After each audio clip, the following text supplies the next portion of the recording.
an eminent electrosurgeon from Morocco. He speaks all languages. He is going to give the French part of this program. Dr. Jamili. Merci beaucoup, Prof. Mervet, pour cette invitation. Merci à tout le monde. Et donc, on va enchaîner dans la même suite d'idées sur quelques cas de gestion des problématiques qu'on peut rencontrer lors de la programmation des stimulateurs cardiaques, des pacemakers. Et on a préparé cette session, une session qui est basée sur des case-based learning. Ça veut dire on va voir quelques cas, des scénarios pratiques et avec qu'est-ce qu'on va sur le programmateur et comment on va gérer ces dysfonctionnements. La grande question lorsqu'on voit ce genre de patient, est-ce qu'on est vraiment devant une dysfonction de pacemaker ou tout simplement c'est ce qu'on appelle les pseudo-malfonctions. Ça veut dire que c'est un algorithme normal des pacemakers et en tout cas, il ne faut pas toucher à ce patient et il faut juste surveiller. Avant ça, donc, je vais juste rapidement rappeler comment on va faire le programming, la programmation de ces pacemakers double chambre. En l'occurrence ici, les nouveaux plateformes de Medtronic. Et donc la programmation en général, il va consister à plusieurs étapes. La première étape, bien sûr, c'est de programmer le mode en mode DDD. Et si on est devant un patient qui est un BAV, de préférence, il ne faut pas programmer le mode asservissement parce que il a une fonction sinusale qui est par définition préservée. Et donc, on ne va pas toucher au mode asservissement. La deuxième chose, c'est qu'on va mettre le mode switch en mode on. Et le mode switch, il va de façon systématique switcher en mode DDIR. Et ça, ce qu'il faut savoir dans termes de pacemaker, c'est que le mode switch, toujours, il est avec asservissement. Même si on programme le patient son mode asservissement, lorsqu'il va switcher, il va switcher avec mode asservissement. Et ça, on va en faire un petit cas clinique tout à l'heure sur ce point-là. Rappelez-vous cette option. Et deuxièmement, pour ces patients, on va mettre la même chose, la fréquence maximale des tracking qui correspond à la fréquence maximale des senseurs. Donc, ça va être la même chose par opposition aux dysfonctions sinusales. Puis, on va programmer le mode, le délai AV. Le plus court, c'est entre 130 et 150. Et il faut le mettre en rate adaptive. Ça veut dire il faut permettre à l'effort, le raccourcissement de l'AV, il faut le rendre le plus physiologique possible. On va s'assurer que la PVAR poteau il est en mode auto et que l'algorithme PMT qui est contre l'algorithme contre les réentrées électroniques et, et en mode on. Puis à la fin, il faut mettre le mode blanking en mode partial ou partial plus. Et ça, c'est un mode, c'est juste pour ne pas éviter les histoires de crosstalk dont on parlait Dr Ahmed Roussassi tout à l'heure. Et puis finalement, il faut, en termes d'amplitude, choisir le mode capture. Management, ça veut dire plutôt choisir, si vous voulez, le mode moniteur par rapport au mode adaptif qui correspond là au mode euh, autocapture. Et finalement, la sensibilité, elle va être en mode bipolaire. Et bipolaire pour le métronique, il veut dire mode adaptif, ça veut dire un mode automatique. Donc, par opposition à ce rappel bref sur la programmation de ces patients en mode métronique, on peut voir également qu'il y a un petit programmation qu'on peut faire pour la dysfonction sinusale. Là, le mode asservissement, il devient obligatoire, surtout si on a une insuffisance chronotrope associée, et il faut mettre un mode avec un minimal ventriculaire pacing, ça veut dire avec une stimulation ventriculaire la plus faible possible. Et pour ceci, on va utiliser en Medtronic soit le mode MVP, on va choisir le mode Safer dans les biotroniques, le mode rythmique pour les Boston, et on va utiliser le mode VIP, ça veut dire Ventricular Intrinsic Pacing pour les pacemakers Saint-Jude. Et puis, il faut mettre le mode Auto-Mode Switch en on. Auto-Mode Switch lorsqu'il y a une détection tachycardie atriale, fibrillation atriale, au lieu que ce soit un tracking en mode fréquence maximale, le pacemaker il va passer en mode DDI, ça veut dire il va dissocier le tracking du pacing ventriculaire. Et là, il faut dissocier vraiment le upper tracking limit, ça veut dire la fréquence maximale des tracking aux alentours du 110, mais le mode senseur, là, on va le mettre en fonction des patients, en fonction de sa mobilité, etc. Et puis, le mode de délai AV, il faut le mettre le plus long possible parce que là, par différence tout à l'heure au pacemaker, en BAV, là, on veut stimuler rapidement possible. Là, non. Là, on veut mettre un peu de temps au rythme intrinsèque des patients parce que le navet est supposé être intact. On veut mettre un peu de temps pour que ce pacemaker, le rythme spontané, il va sortir. Et là, le rate adaptif, on va le mettre là. Pour cette raison également, parce que le rate adaptif, il va raccourcir le délai AV à l'effort et ça risque de stimuler ce patient de façon excessive au niveau ventriculaire. Et nous, on veut des délais AV qui sont plus longs pour permettre l'émergence des rythmes spontanés de ce patient. Et puis à la fin, vous avez la PVARP, c'est la même chose toujours pour prévenir les tachycardies par entrée électronique. L'unblocking, c'est la même chose pour prévenir le crosstalk. La capture et la sensibilité, c'est la même chose pour un BAV. Voici une autre interface de stimulation, de programmation. Ça, c'est l'interface Saint-Jude. C'est la même chose qu'on peut choisir les modes, qu'on peut avoir un rythme minimal, un rythme maximal, le maximum sensor rate, le upper tracking, le maximum track rate, c'est deux choses différentes. Le hysteresis rate qu'on peut euh, le mettre en mode on, en mode off, et puis les délais AV, et puis vous avez tout à l'heure on vous parlait de système adaptif au niveau de la stimulation au niveau du métronique. Là, l'algorithme s'appelle l'autocapture, et puis vous avez la sensibilité, et vous avez l'énergie de sortie, et puis la polarité des sondes, et puis ici la PVARP, ça veut dire c'est le blanking également et les algorithmes, les options qui sont liées aux extrasystoles, liées aux tachycardies introniques. Et puis là, vous voyez, c'est le temps mode switch, ce qu'on appelle également le CAM. Lorsque vous voyez ça dans les prothèses en français, ça veut dire c'est le mode commutatif qui correspond en français auto mode switch. Donc, on va tout de suite attaquer quelques scénarios.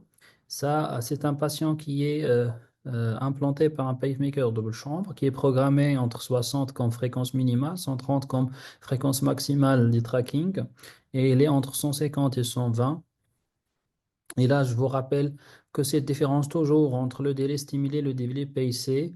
Pourquoi euh, le délai le sensé, ça veut dire détecté, est moins court que le délai pacé? C'est parce que vous vous rappelez que la sonde est généralement atriale placée au niveau de l'auricule et lorsque elle est détectée, ça veut dire c'est déjà, elle a fait un long parcours au niveau de l'oreillette pour arriver au niveau de l'auricule et donc c'est pourquoi on raccourcit en général de 30 à 40 millisecondes, on raccourcit le délai euh, intrinsèque par rapport au délai pacé. Et puis, il y a un PVARP qui est réglé à 310. En général, c'est entre 275 jusqu'à 310. Et vous voyez que ici, nous avons ce tracé-là.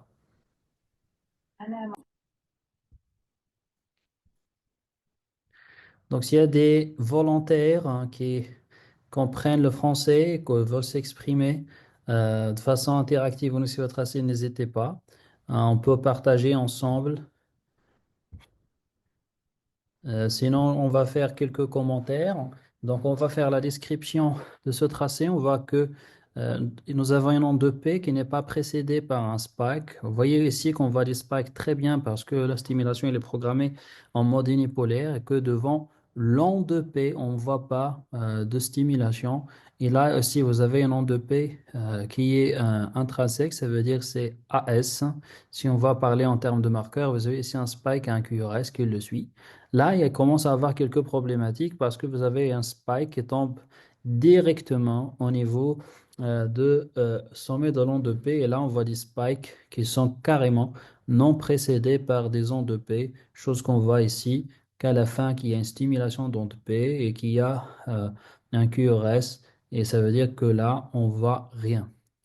Lorsqu'on a une activité ventriculaire, pour un pacemaker double chambre, ça suppose que nous avons une activité atriale qui a déclenché un délai AV. Si vous voyez la flèche, ça veut dire devant ce spike-là, pour avoir ce spike-là, parce qu'on est en mode DDD, on pas en mode DDI, ça veut dire que devant ou avant ce spike-là, on devrait avoir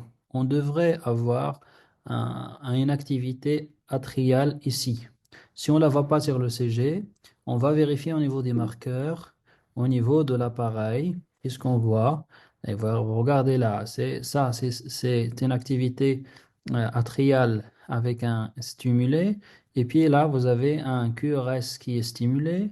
Et là, si vous voyez très bien, à la fin ici, vous voyez ici qu'il existe un ventricule, un QRS, précédé par un spike, mais on ne voit rien avant. Mais le marqueur détecte que l'appareil il a quand même détecté quelque chose, et ça qui n'existe pas en réalité, c'est ce qu'on appelle euh, le CER détection atriale, ou en anglais atrial oversensing. Et lorsqu'on a contrôlé les impédances, on a trouvé que au niveau de la sonde atriale, nous avons une impédance qui est bipolaire aux alentours de 190, donc elle est largement inférieure à 500, 200, en fonction des constructeurs, mais vous avez essentiellement une suspicion d'une brèche au niveau du système d'isolement de la sonde, donc ce qu'on appelle une brèche au niveau du système. Et donc, si elle va rester avec ces problématiques, probablement il faut changer cette sonde. Le deuxième scénario, c'est à peu près la même configuration de programmation, et on voit que au niveau du premier complexe, il y a une activité atriale stimulée, une activité ventriculaire stimulée, donc nous avons une bonne capture. Et puis là-bas, après le deuxième, nous avons un spike atrial, activité atriale, spike ventriculaire, hop, on n'a pas d'activité. On n'a pas d'activité ventriculaire après ce spike, donc c'est bel et bien un défaut de capture ventriculaire. Et donc, dans ce cas-là, particulièrement parce qu'on voit c'est un peu intermittent. Et dans ces situations-là, avant de dire que c'est un problème de sonde, c'est un problème, etc., il faut refaire les tests. Et vous voyez ici que bel et bien, nous avons un spike qui ne correspond pas à une activité atriale. Et dans ces conditions-là de perte de capture, nous avons plusieurs hypothèses, ceux qui sont liés au pacemaker et ceux qui sont liés en fait au patient lui-même. Ça veut dire que est-ce qu'il y a des changements récents au niveau de ces traitements? Est-ce qu'il y a un infarctus récent? Est-ce qu'il y a une insuffisance rénale avec une hypercalémie? Est-ce qu'il y a un problème au niveau de l'impédance de ces patients, de la sonde? Et est-ce qu'il n'y a pas de différence entre l'impédance unipolaire et bipolaire? Est-ce qu'il y a de différence entre le seuil unipolaire et bipolaire? Et si tous ces éléments sont bons, et qu'on n'a pas de cause générale, on n'a pas de problème au niveau, euh, on a des problèmes au niveau des impédances, au niveau du seuil, on suspectera une fracture des sondes, et dans ce cas-là, il faut également être prêt à remplacer cette sonde.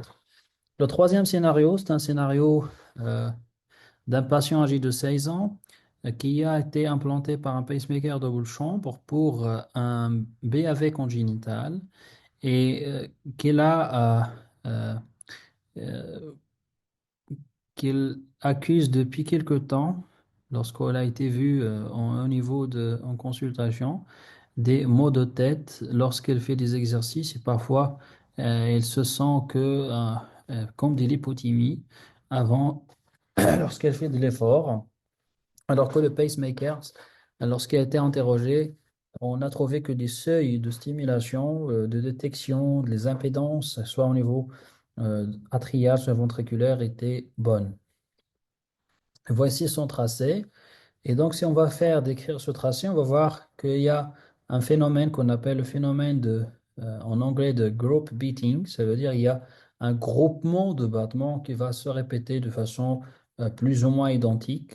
Et lorsqu'on voit qu'il y a des groupements de battements qui se répètent de façon plus ou moins identique, à chaque fois qu'on voit ça, il faut penser en premier lieu à un phénomène de Vankenbach. Et lorsqu'on a fait l'interrogation des pacemakers, on a noté qu'il a été effectivement programmé à 60, à 130 comme maximum tracking rate et que nous avons au niveau ici, c'est le phénomène de group pitting qui se répète. Et vous voyez qu'à la fin, AS, AS, AS, et au niveau du quatrième, on a l'activité atriale qui a été détectée. Forcément, elle est dans l'onde de T et qui était euh, en période réfractaire. Et ça, ce phénomène, c'est ce qu'on appelle le, euh, le phénomène de pacemaker Van Kimberg. Et on va voir que lorsque la fréquence elle va augmenter à un certain niveau et elle dépasse le maximum track rate, ça veut dire que à un certain moment, le patient il va passer en BAV de points. Ça veut dire que l'activité atriale, vous voyez ici qui est à 160, mais ventriculaire à 82, ça veut dire il a passé en 2 pour 1, et c'est ce que vous voyez ici, AS, AR, AS, AR, AS, AR. Pourquoi ça? Parce qu'il y a un algorithme au niveau de l'oreillette, au niveau du pacemaker, qui s'appelle Operate Pacemaker Behavior. C'est ce qui permet au pacemaker de mimer le phénomène de Van Kimbach dans ces situations-là. Et ces phénomènes de Van Kimbach-là, et il va permettre au pacemaker de ne pas dépasser la fréquence maximale des trackings malgré que la fréquence atriale elle dépasse la fréquence. Et ça, ce que vous voyez ici, parce que le patient il a été réglé à 130, alors que le pacemaker, lorsque la fréquence des patients, lorsqu'il arrive au 131, 132, il va commencer à faire un phénomène de Vankenbach. Ça veut dire de temps en temps, il va sauter une activité atriale, il ne va pas la considérer. Et puis, lorsque la fréquence il devient beaucoup plus importante, à 160 par exemple, il va passer à 80. Mais c'est ce passage de 160 à 80 bâtons par minute, par exemple, qui va être symptomatique pour le patient et qu'il le ressent parce qu'on va passer de 160 à 80. Et Dieu le sait, si on est dans un effort intense, le patient il va faire des syncopes et des lipotymies. Et ça, c'est la raison pour laquelle le patient est là. C'est la raison pour laquelle le patient est là des lipothymies à l'effort. Et là, c'est en général, qu'est-ce qu'on va faire? On va mettre le patient sur un test d'effort, le mail test, et on va apporter un programmateur et on va essayer d'augmenter au niveau de la fréquence, on va essayer d'augmenter la fréquence augmenter le maximum track rate avec d'autres réponses qui sont bien évidemment reliées à ça. On va les voir tout à l'heure. Donc, c'est le upper rate behavior pattern. Ça veut dire lorsqu'on est dans le lower rate, ça, il n'y a pas de problème. Lorsque le maximum rate tracking, il y a une relation 1 jusqu'à le maximum tracking rate. Et après, nous avons un phénomène de 2 pour 1 qui va s'installer au-delà des Vankenbach plateaux. Et vous voyez que pour ces patients-là, on peut ajuster le rate responsive AV delay ou ajuster le rate responsive PVAR parce que le délai AV et la PVARP qui s'appelle la TARP qui est directement liée à la fréquence cardiaque et à la fréquence au maximum track rate. Et ça, ce qu'on va faire et qu'on va ajuster pour ce patient, vous voyez ici qu'on a ajusté le rate responsive, on l'a rendu à un niveau médian. Le délai AV, on l'a raccourci à 100. Et puis, vous voyez, rien que changer ce paramètre sans changer le maximum de tracking rate, on a trouvé que on a changé le point de 2 pour 1 à 160 et qui était dans ce cas-là suffisant pour ce patient. Et donc là, le rate responsive de la PVARP ici, on l'a fait augmenter et qu'on a fait baisser également la PVARP à 170, pas plus pour ne pas euh, apporter d'autres problèmes. Alors, c'était le cas.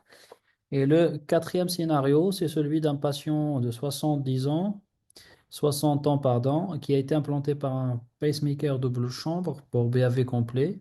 avec une fonction d'inosinusoire qui est normale.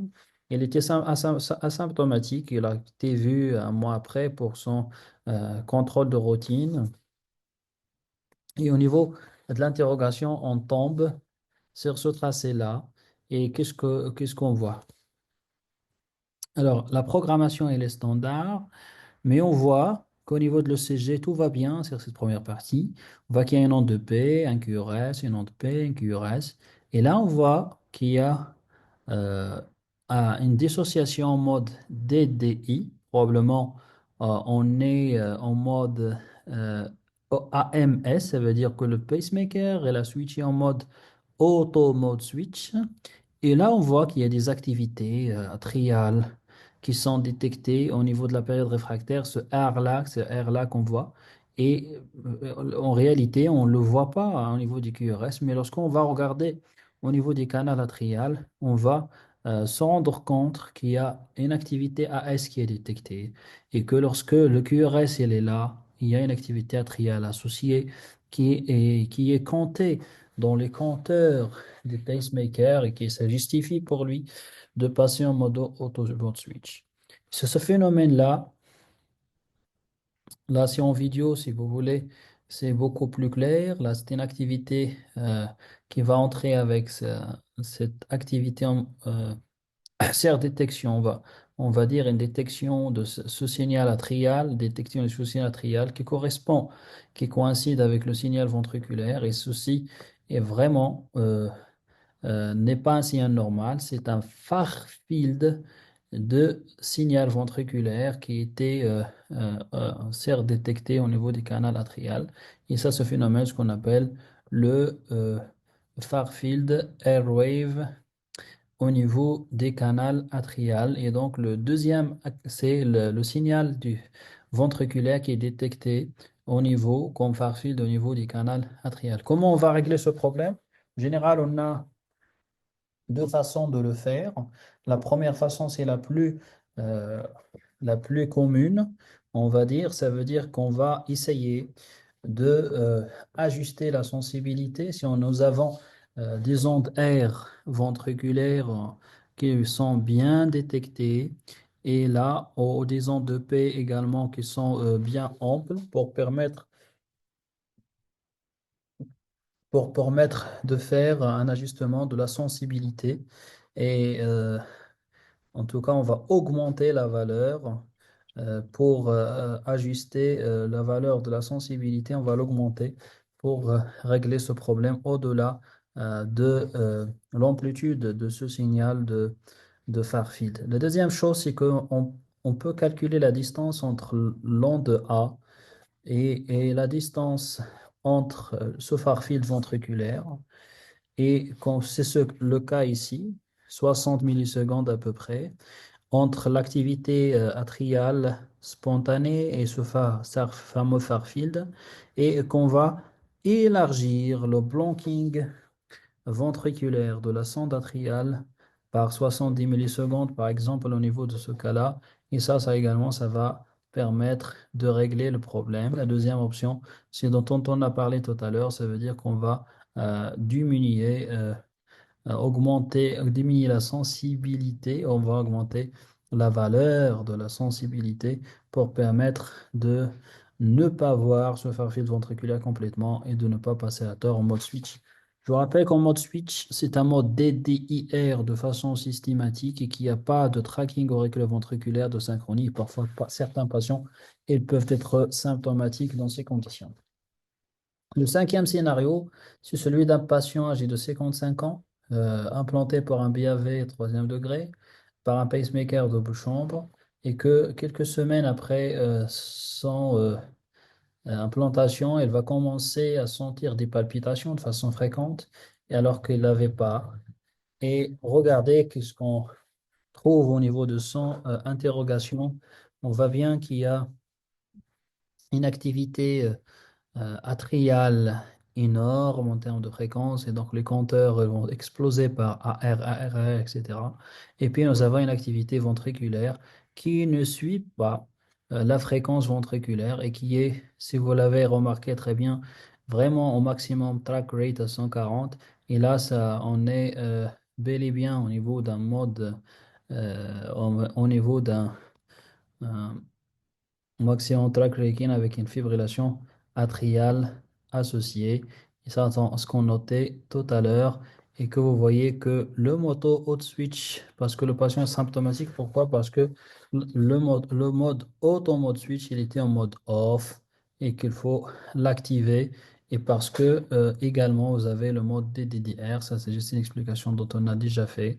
Et donc, lorsqu'on va faire le moto So mode switch this is what's happening in the patient. activation, ça va être beaucoup plus rapide à régler ce problème lorsqu'on va activer le mode auto mode switch, le mode commutatif. Le sixième scénario, c'est un patient à 160 ans, une femme 60 ans pour une dysfonction sinusale, pacemaker double chambre, qui a une cardiopathie ischémique récente et il a eu quand même quelques stents. Et il a commencé à sentir quelques palpitations à la sortie de l'hôpital. Et voici ce qu'on a retrouvé au niveau de son interrogation. Là, le mode de switch, c'est un mode DDI. La PVAR à 250. Programmation, ça a l'air de bien fonctionner. Mais on ne sait pas qu'est-ce qui va mal pour cette patiente. Alors, on va regarder qu'au niveau de l'ECG tout d'abord. Donc, vous avez une première partie qui est normale, une deuxième partie qui est un tachycardie avec un QRS stimulé. Et puis, nous avons ici un SVS. Et là, vous avez un SVP, un SVP, un SVP, un SVP. Lorsqu'on voit des ASVP, ASVP, comme ça, il y a trois diagnostics qui sont généraux à évoquer. Soit on est une tachycardie tout simplement sublusale, avec une activité stimulation ventriculaire. Soit nous avons une tachycardie par entrée électronique, soit parfois nous avons ce qu'on appelle des flotteurs de porin qui sont masqués. Et là, on peut, soit si on a dans le temps, on peut allonger le délai AV pour ces patients pour arrêter, pour vérifier est-ce que c'est une tachycardie ou pas. Et la plupart des pacemakers actuellement, ils ont des algorithmes qui permettent, lorsqu'ils voient une tachycardie atriale au-delà de 150, par exemple, pour ces patients de faire quelques manœuvres en fonction des constructeurs, de vérifier est-ce que c'est un tachycardie sinusale ou est-ce que c'est un tachycardie par entrée électronique. Par exemple, dans les algorithmes métroniques, à partir de 9 battements, au niveau 8 battements, à SVP, le 9e, il va donner juste une stimulation atriale AP. Et s'il y a une PMT, il est arrêté. S'il n'y a pas de PMT, la tachycardie sinusale, il va continuer. Et donc, lorsqu'on regarde ici, on va regarder que vous avez une activité atriale et puis une stimulation ventriculaire. Quelle est la raison de cette PMT? La tachycardie par entrée électronique ou pacemaker mediated tachycardia. La raison principale de cette tachycardie, c'est que il y a une conduction rétrograde persistance d'une AV. Et donc, lorsque le ventricule est stimulé, il y a une conduction rétrograde qui est détectée par la sonde atriale qui, pour elle, le pacemaker, c'est une activité spontanée. Donc, elle va renoncer, elle va déclencher un nouveau délai AV et ainsi de suite. Et comment on va régler ce problème? Ça veut dire on va éviter le, on va éviter la détection de la sonde atriale de cette activité atriale, ou même si elle la voit, elle ne va pas déclencher un nouveau délai AV. Et c'est la raison pour laquelle la PVARP elle a été inventée et donc il faut avoir des délais beaucoup plus longs dans cette situation. Si vous remarquez très bien, au niveau de ce tracé, il y a une extrasystole ventriculaire, c'est elle qui a donné le mode d'envoi ou qui a déclenché cette tachycardie. Et donc là également, au niveau de ces algorithmes, nous avons des algorithmes qui sont en rapport avec le délai AV. Ça veut dire ce qu'on appelle les PVC, euh, PVC, PVARP extension, dans ces situations-là qui vont permettre également de faire les PVC. Voici, ça veut dire là, PVC response, on va passer PMT response à trial pace, et etc. On va ajuster lorsque le patient fait des extrasystoles, on va ajuster ces paramètres pour arrêter la PMT. Et là, c'est l'algorithme, par exemple, de Medtronic dont je vous parlais. Lorsque nous avons des ASVP, ASVP, ASVP, à un certain moment, au 10e battement, elle va pas donner de QRS et après, elle va stimuler APVP. Et s'il y a un tachycardie par MT, elle va la faire arrêter. Le septième scénario, c'est celui d'un patient âgé de 47 ans, euh, une femme, pardon, de 45 ans, avec une dysfonction sinusale, implantée par pacemaker depuis 5 ans, double chambre, et qui a des palpitations et que on a observé ceci. Alors, première vue, euh, on va voir que le QRS est régulier, c'est une FA. C'est une FA au niveau de la sonde atriale. Donc, en général, pour ces patients, il faut les faire passer en mode, sauf si elles sont vraiment en mode switch. Elle a passé 4 épisodes. Vous le voyez, c'est 1,8. Ça veut dire que c'est une FA qui est paroxystique, qui n'est pas permanente. Mais on remarque quelque chose d'intéressant pour quelqu'un qui a une FA et qui a des PVC. Qui a des PVC, ça veut dire qu'il a du stress ventriculaire. Pourquoi cette raison-là? Eh bien, tout simplement parce que la définition de l'extrasystole pour ces pacemakers, il est un petit peu bizarre.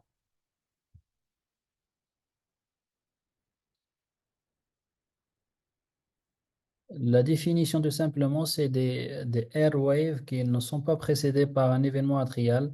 Il veut que l'activité atriale fibrillatoire, c'est une activité un peu qui est microvoltée et sous la détection de cette sensibilité, et le pacemaker ne la voit pas. Et donc, pour lui, il n'y a pas d'activité atriale, il n'y a que l'activité ventriculaire et tout le pourcentage de ce que vous voyez, hein, des ondes R de la FA qui sont irréguliers, prématurés et qui ne sont pas précédés d'événements atriales, ça correspond à une extrasystole ventriculaire. Et donc, on peut soit switch pour les malades paroxystiques, un peu diminuer la sensibilité, soit donc pour ces patients, la FA est vraiment permanente, on peut passer en mode VVI. D'autres scénarios, c'est un patient âgé de 52 ans, implanté par un pacemaker double chambre, et donc vous voyez qu'est-ce qu'on voit. C'est pas le programme, c'est pas l'interrogation des premiers jours, là. C'est après quelques semaines d'implantation et on voit que nous avons un rythme qui est vraiment fixe à 60-70 degrés, 60 battements. Et ça, c'est anormal parce que le patient il est en train de bouger. Que vous voyez que le sang sort là, il va nous indiquer ces points que le patient fait un effort. Et cet effort et correspond à ces fréquences, mais malheureusement, le pacemaker ne bouge pas. Ça, c'est parce que si on regarde la programmation, on va trouver un problème. Voilà à quoi correspond une répartition normale des fréquences pour ces patients. N'est pas à 60-70, mais vous voyez qu'il va à 102 et qu'il y a un aspect en marche d'escalier. Et ceci parce que nous avons au niveau des pacemakers des sensors, soit des accéléromètres, soit c'est des ventilation units. Ça veut dire c'est des senseurs de respiration qu'on trouve généralement au niveau des Boston et au niveau des Sorines. Et les autres, généralement, c'est des accélérateurs, voire que d'autres ils travaillent sur l'espace QT, etc.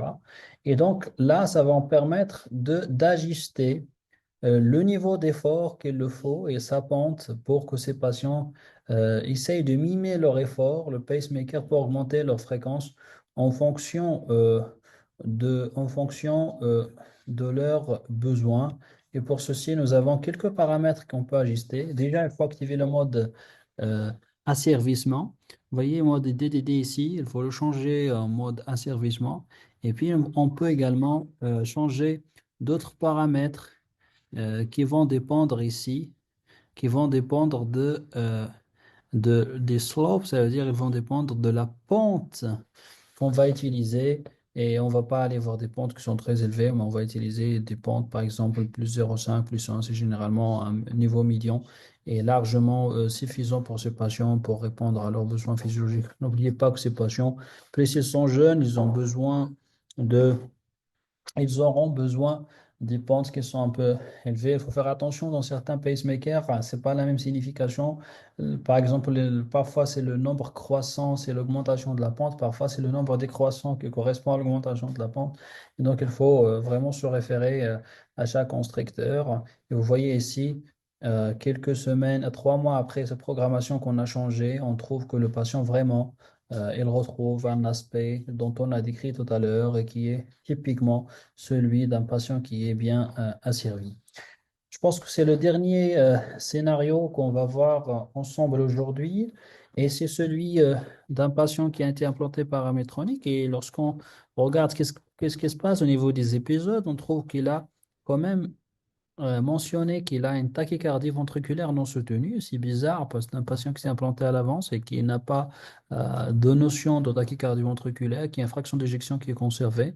Et malgré ça, on trouve ça, qu'on trouve qu'il y a une fréquence à peu près à 250 battements 50 par minute et que vous voyez que le RR là, c'est à 240, c'est à peu près une fréquence qui fait un peu douter. Et puis, vous avez la durée qui n'est pas très importante. Lorsqu'on va aller, qu'est-ce qui se passe au niveau des plots? On trouve que vous avez là, c'est des fréquences également qui peuvent aller jusqu'à plus que 200, c'est à la limite des blankings, hein. Et puis, vous avez ici une activité normale qui sont très, très courtes et que vous avez le VV là, qui est vraiment à la limite des blankings. Et lorsqu'on va aller, qu'est-ce qui se passe au niveau du QRS? On trouve que bel et bien, nous avons une activité qui est douteuse au niveau de la sonde ventriculaire, qui ne correspond pas à des interférences parce qu'on ne la retrouve pas sur la sonde atriale, mais ça correspond au bruit de la sonde et ceci est bien confirmé. Lorsqu'on va aller voir qu'est-ce qui se passe au niveau de l'impédance de cette patiente, on trouve que la valeur de l'impédance n'est pas élevée, 1500, 1000, 1500 pour ces valeurs-là. Lorsqu'on les voit de façon dissociée, on va dire que c'est une valeur normale, mais si on voit que le patient, depuis 10 mois et 10 mois, il a une impédance qui est stable et qui est dans ces derniers temps, il a carrément changé de valeur et qui s'est normalisé par la suite. Regardez que la dernière mesure est à 342, 302, alors que là, il a bel et bien passé par un événement. Et donc, c'est pour la raison pour laquelle également Medtronic, il a mis un élément important au niveau de ces logiciels, c'est le RR qui est proche du blanking et c'est ce niveau d'impédance. Et je ne me rappelle pas du nom de l'algorithme, mais il a mis cet algorithme en œuvre pour que ces patients détectent les fractures de sonde qui peuvent passer inaperçues. Et je pense qu'aujourd'hui, on a vu ensemble beaucoup de cas, l'asservissement. Il faut faire attention à ces changements, à ces TVNS avec ces fréquences qui sont proches des blankings qui peuvent correspondre à des fractures de sonde, dysfonctionnement de sonde. On a vu ensemble des sous-détections, des serre-détections, de défauts de capture et dont les causes sont soit liées au patient, soit liées aux médicaments, soit carrément liées au pacemaker lui-même ou le centre. On avait les patients jeunes qui sont implantés avec un aspect de pacemaker pseudo-vacuum back ou un BAV2 pour 1 et donc on peut ajuster le rate responsive ou le délai AV adaptif pour ces patients. Et je pense que c'est tous les scénarios que j'ai à partager avec vous aujourd'hui. On est arrivé à la fin de cette session et merci pour votre attention.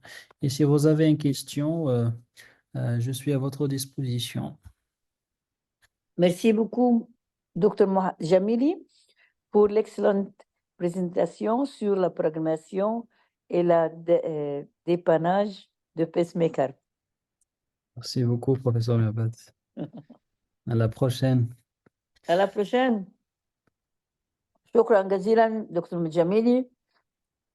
Your effort and your team is outstanding. We miss you in Egypt. We wish to see you again. والله قريب. والله. شكرا لكم. السلام عليكم. شكرا. Excellent. السلام عليكم.